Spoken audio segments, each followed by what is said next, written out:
Hello అందరికీ welcome back to our channel Ammu talks. ఈరోజు నేను మీ ముందుకు ఇంకో కొత్త వీడియోతో వచ్చాను. అండ్ లాస్ట్ వీడియోలో మనం చూసాం కదా ఆల్రెడీ నేను నా ఇండియా వెళ్ళడానికి ఎలాంటి ప్లానింగ్ చేశాను అనేది లాస్ట్ వీడియోలో చూపించాను. అండ్ ఈ వీడియోలో నా ఇండియా ట్రావెల్ మొత్తం చూపించబోతున్నాను. అండ్ ఈ వీడియోని మిస్ అవ్వకుండా లాస్ట్ వరకు చూడండి, బికాజ్ మీకు ఈ వీడియోలో దోహా ఎయిర్పోర్ట్ ఎలా ఉంటుంది అనేది కూడా చూపించాను. It's very beautiful airport, so మీరు ఫర్ ష్యూర్ చూడాలి. అండ్ అలానే ఈ వీడియో చూసే ముందు మీరు కనుక ఫస్ట్ టైం నా ఛానల్ని చూస్తున్నట్లయితే please do subscribe to my channel. And అలానే సబ్స్క్రైబ్ చేశాక కింద కామెంట్ సెషన్లో మీ నేమ్ని మెన్షన్ చేయండి. ఎందుకు అంటే మీరు మీ నేమ్ మెన్షన్ చేస్తే నేను మిమ్మల్ని నా బింగో లిస్ట్కి యాడ్ చేస్తాను.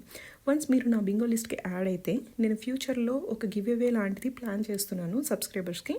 సో ఆ గివ్ అవేలో మీరు పార్టిసిపేట్ చేయొచ్చు అండ్ బోల్డ్ గిఫ్ట్స్ మీరు తీసుకోవచ్చు.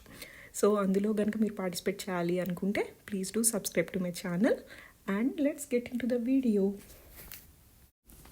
And coming to my travel, నేను యాక్చువల్గా సెయింట్ లూయిస్ అనే సిటీలో ఉంటాను. సో ఈ సిటీలో ఎక్కువగా డొమెస్టిక్ ఫ్లైట్స్ మాత్రమే ఉంటాయి. ఇంటర్నేషనల్ ఫ్లైట్స్ అనేవి చాలా తక్కువగా ఉంటాయి. మన ఇండియాకి ఓన్లీ ఒకటే ఎయిర్లైన్స్, లుఫ్తాన్జా అనే ఎయిర్లైన్స్ మాత్రమే ఉంటుంది.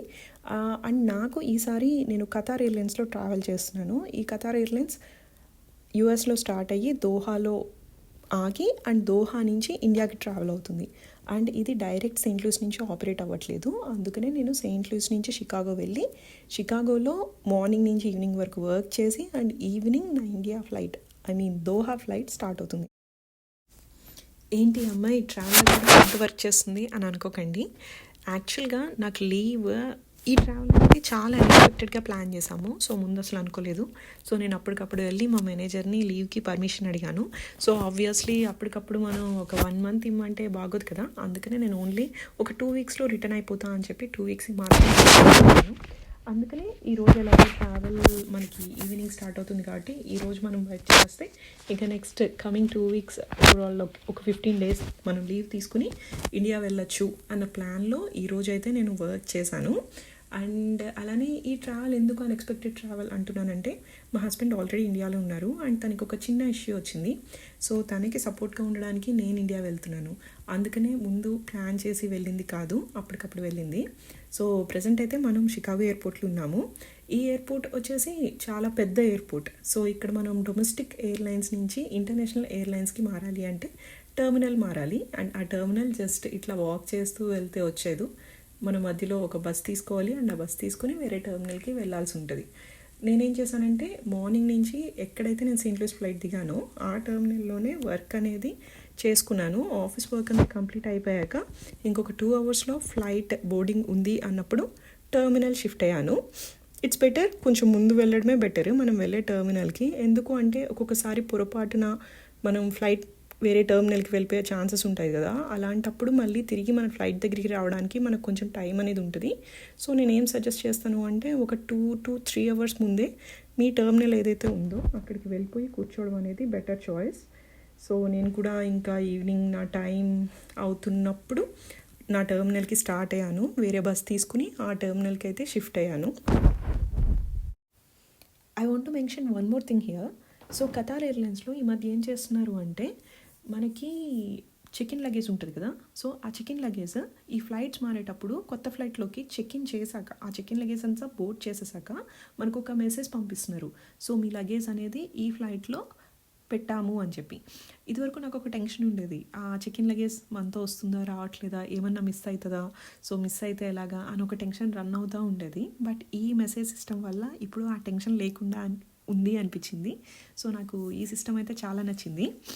అండ్ మనమైతే మన టర్మినల్కి వచ్చాము అండ్ మన దోహా వెళ్ళే ఫ్లైట్ రెడీగా ఉంది మన టర్మినల్లో. So I'm so excited for my India travel. మనం ఎన్నిసార్లు ఇండియా ట్రావెల్ చేసినా ప్రతిసారి ఈ ప్రయాణం అనేది మనకి ఎక్సైట్మెంట్గానే అనిపిస్తూ ఉంటుంది కదా. ఇది చాలా స్పెషల్. కట్ చేస్తే ఆఫ్టర్ 13 hours నేను దోహాలో అయితే ల్యాండ్ అయిపోయాను. సో సారీ అండి, యాక్చువల్గా నేను ఫ్లైట్ ఎలా ఉంది అండ్ ఫుడ్ ఎలాంటిది ఇచ్చారు అన్నీ కవర్ చేయాలి అనుకున్నాను. బట్ మార్నింగ్ నుంచి ట్రావెల్ చేసి వర్క్ చేసి అంతా ఎక్సాస్ట్ అయిపోయాను.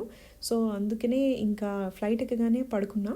అండ్ అలానే మనం ఇక్కడ పడుకుంటేనే కదా ఇండియాలో మనం కావాల్సినట్టు తిరగగలం. పైగా మనకి 15 days టైం ఉంది కాబట్టి టైం వేస్ట్ చేయకూడదని చెప్పి ఫ్లైట్ ఎక్కగానే స్లీప్ వేసాను. అండ్ ఇక్కడైతే నేను దోహా ఎయిర్పోర్ట్లో ల్యాండ్ అయ్యాను. అండ్ ఇక్కడ కూడా మనం టర్మినల్ మారాలి. సో అందుకనే నేను చూస్తున్నా అసలు మన హైదరాబాద్ వెళ్ళే ఫ్లైట్ ఏ టర్మినల్లో ఉంది అని చెప్పి చెక్ చేస్తున్నాను.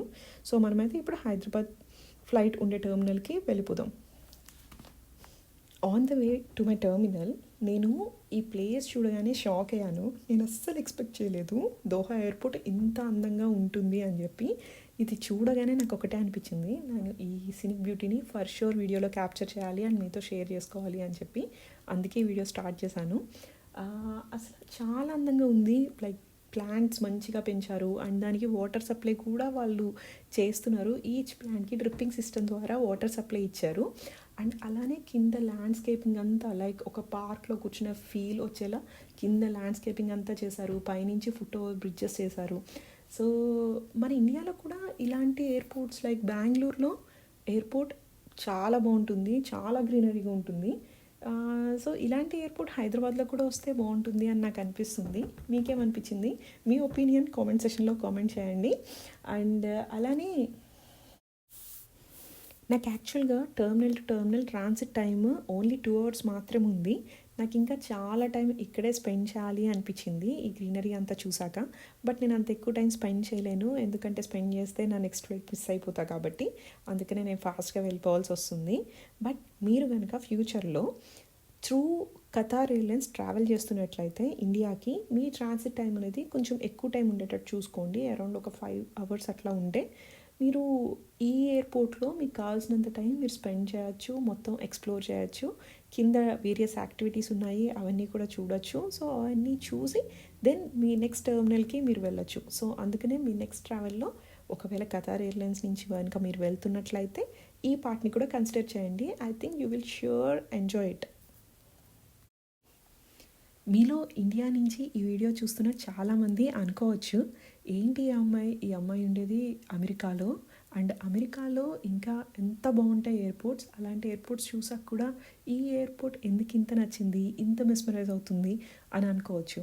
కానీ చెప్పాలంటే అమెరికాలో ఎయిర్పోర్ట్స్ అంత బాగోండి.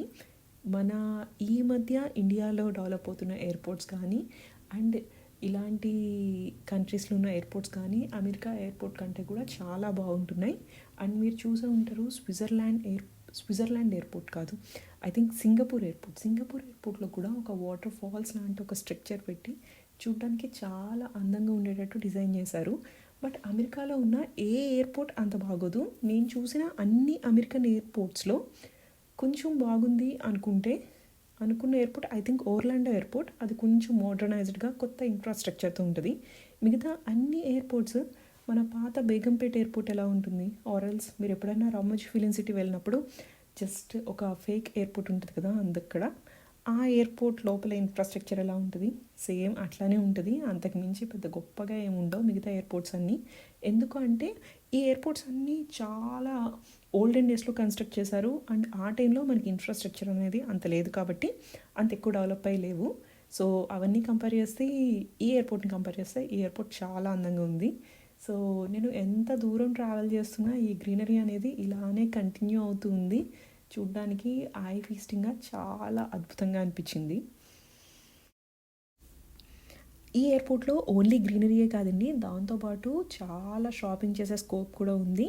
అండ్ నాకు తెలిసిన ఫ్రెండ్స్ చాలామంది వాళ్ళు ఎవరైనా ఎప్పుడైనా లిక్కర్ తీసుకోవాలి అనుకుంటే అది ఇలాంటి ట్రాన్సిట్ ఎయిర్పోర్ట్స్ నుంచే తీసుకుని వెళ్తారు. అండ్ దాంతోపాటు మీరు ఏమైనా లగ్జరీ బ్యాగ్స్ షాప్ చేయాలి అనుకుంటే దానికి కూడా మీకు చాలా ఆప్షన్స్ అవైలబుల్ ఉన్నాయి. లైక్ డియోర్ ఉంది, ఫెండీ ఉంది, బర్బరీ ఉంది, లూయి విటాన్ ఉంది.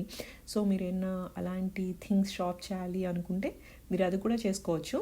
బట్ నా ఒపీనియన్లో depends upon your status. So మీరు కనుక ఎఫోర్డ్ చేయగలను అనుకుంటే అలాంటి బ్యాగ్స్ అనేవి షాప్ చేయొచ్చు. బట్ నార్మల్ లైఫ్ స్టైల్లో చూస్తే అలాంటి బ్యాగ్స్ తీసుకోవడము అనేది అంత వర్త్ ఇట్ కాదు అని నాకు అనిపించింది. మీ ఫీలింగ్ ఏంటి related to buying costly bags అనేది నాకు కింద కామెంట్ డౌన్ చేసి చెప్పండి. మీ ఒపీనియన్ కూడా షేర్ చేసుకోండి. అండ్ దాంతోపాటు ఈ ఎయిర్పోర్ట్లో ఓన్లీ ఈ షాపింగ్దే కాదు, వీళ్ళు చాలా డిఫరెంట్ మోడల్ కార్స్ని కూడా ప్రమోట్ చేస్తారు. సో అది మనకి ఎయిర్పోర్ట్లో వెళ్ళేటప్పుడు ఆ కార్స్ని ఇక్కడ డిస్ప్లే చేస్తారు.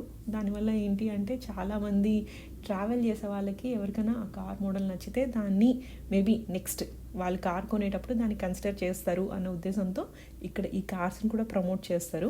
సో ఇలాంటివి కూడా చాలా ఉన్నాయి ఎయిర్పోర్ట్లో. చాలా పెద్దగా అనిపించింది నాకు. నా టర్మినల్, నేను దిగిన టర్మినల్ నుంచి నా ఫ్లైట్ వెళ్ళబోయే టర్మినల్కి వెళ్ళడానికి చాలా టైమే పట్టింది. సో ఇట్స్ బెటర్ మనం కొంచెం ట్రాన్సిట్ టైం అనేది మినిమం ఒక 2.5 to 3 hours ఉంచుకోవడం అనేది బెటర్.